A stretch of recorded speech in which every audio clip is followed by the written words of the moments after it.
My life was a catalog. I'm an appraiser for a high-end Boston auction house. I don't just look at antiques. I research their provenance, I understand their history, I write their biographies. My world is about order, facts, and the quiet, elegant story that objects tell. I find value in the things people leave behind. It's a precise, academic, and if I'm honest, lonely job. Then I was sent to a house in rural Maine that wasn't just full of objects. It was suffocating in them. The estate belonged to a man named Silas Croft, a notorious eccentric who had passed away. The will stipulated that the entire contents had to be appraised before the property could be sold. The estate's lawyer warned me, Silas's grandson Noah is the sole heir.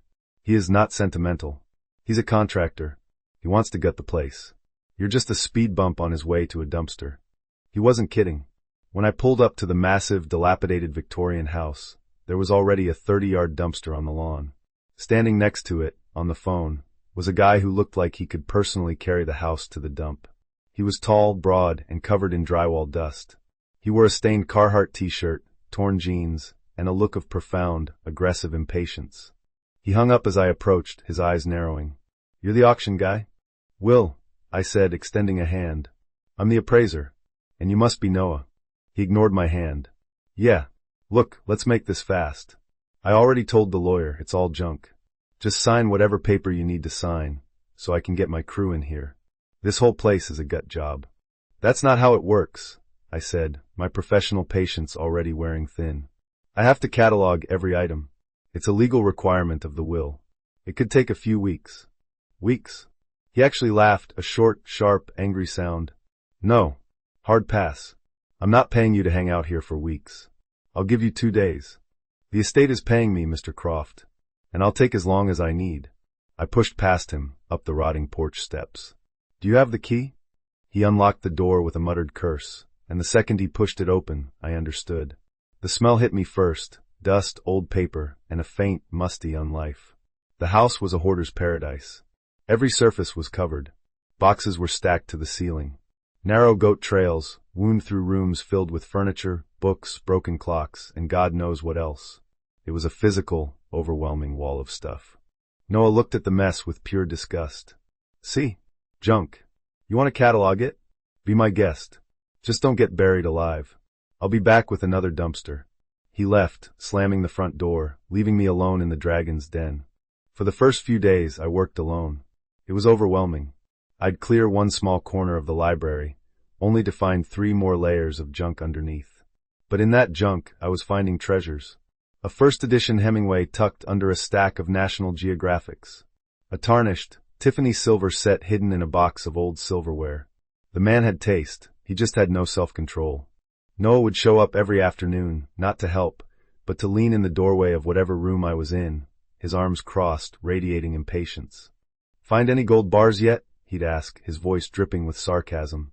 "I found a set of 18th century botanical prints that will probably sell for $10,000, I said, not looking up from my work. "10 grand. He'd shrug. "The house needs a new roof." "That's 20. So you're still in the red." He was a creature of pure, infuriating pragmatism. He didn't see history, he saw a balance sheet. "The real fight came when I got to the attic." The door was jammed. "It's been stuck for as long as I can remember," Noah said. "Probably just more boxes of rat-chewed blankets." "I still have to look," I said. "Fine." He went to his truck and came back with a crowbar. He didn't try to finesse the lock. He just splintered the entire door jamb. The door swung open with a groan, releasing a puff of ancient, cold air. The attic was vast, dark, and unlike the rest of the house, almost empty. It was just a huge, open space under the eaves. Except for one corner. A section of the wall looked newer, like it had been walled off. "What's that?" I asked, running my hand over the newer plaster. "Beats me. Probably where he hid the bodies." "Can you open it?" Noah sighed, a long-suffering sound, but he went and got a sledgehammer. "You're paying for the drywall repair." He swung. The wall buckled. He swung again, and the plaster shattered, revealing old, dark wooden planks behind it. He used the crowbar to pry them loose. We had found a hidden room. It wasn't a room, it was a studio. It was small, with a single massive, grime-covered round window. The room was frozen in time. An easel stood in the center, a canvas on it, covered by a drop cloth. Shelves were filled with jars of dried-up pigment, brushes, and canvases stacked 10 deep against the wall. And in the corner, there was a small, elegant velvet chaise lounge, covered in a thick, ghostly layer of dust. So, Noah said, his voice flat. He was a bad artist. More junk.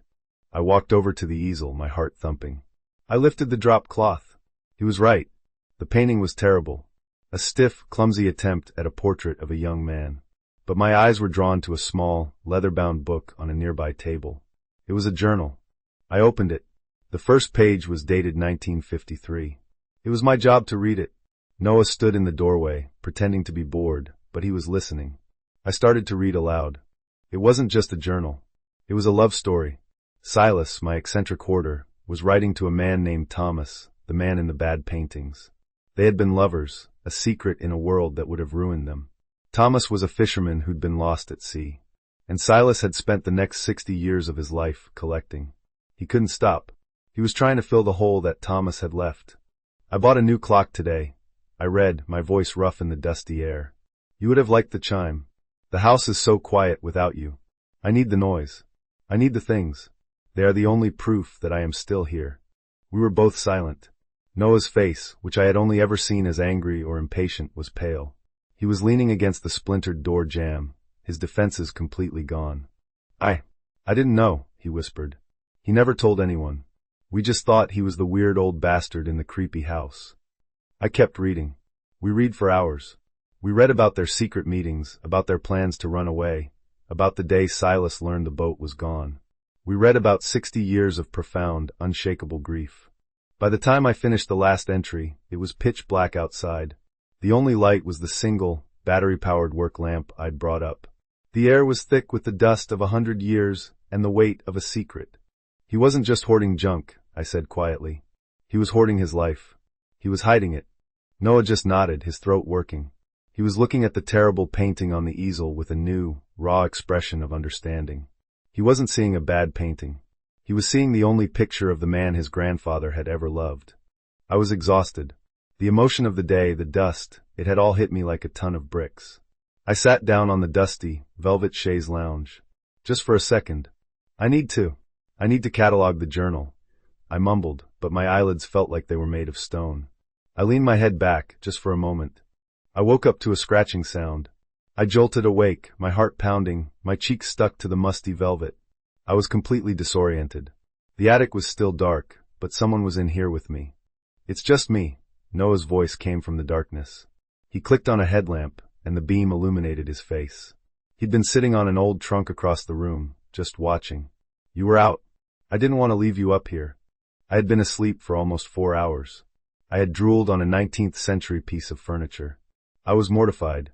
I'm so sorry. I started to scramble up. Hey, it's okay. He walked over. He wasn't holding a crowbar. He was holding a dusty, canvas drop cloth, one he'd clearly found in the studio. He must have been about to put it on me when I woke up. You look done. It's almost dawn. I stared at him. This was the guy who had wanted to bulldoze the place. And he had just sat in a dark, freezing, dusty attic for 4 hours, watching me sleep, so he wouldn't startle me. I cleared my throat, brushing dust off my pants. I should go. Yeah, he said. He didn't move. He just stood there, in the beam of his own headlamp, looking at me. So, what's that journal worth? To an auction house? A few thousand, maybe. It's a compelling piece of local queer history. And to him? He asked, gesturing to the empty room. Everything, I said. He nodded, a slow, dawning realization on his face. I'm not gonna gut it. What? The house. I'm not gonna gut it. I'm gonna fix it. I'm gonna restore it. All of this. He gestured to the dusty, priceless junk in the other room. It's not just stuff. It's his story. You were right.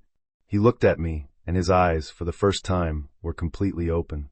But I don't know the first thing about this history shit. I just know how to fix what's broken. I'm gonna need someone to tell me what's worth saving. My heart, which had been in a state of professional neutrality for my entire career, did a strange, unscheduled lurch. I mean, he said, rubbing the back of his neck, a gesture of awkwardness that was completely new. The estate could keep paying you. If you wanted. To, help. He was offering me a job. Not to appraise, but to cure it. To stay. Okay, I said, my voice a little unsteady. Yeah, I think I can do that.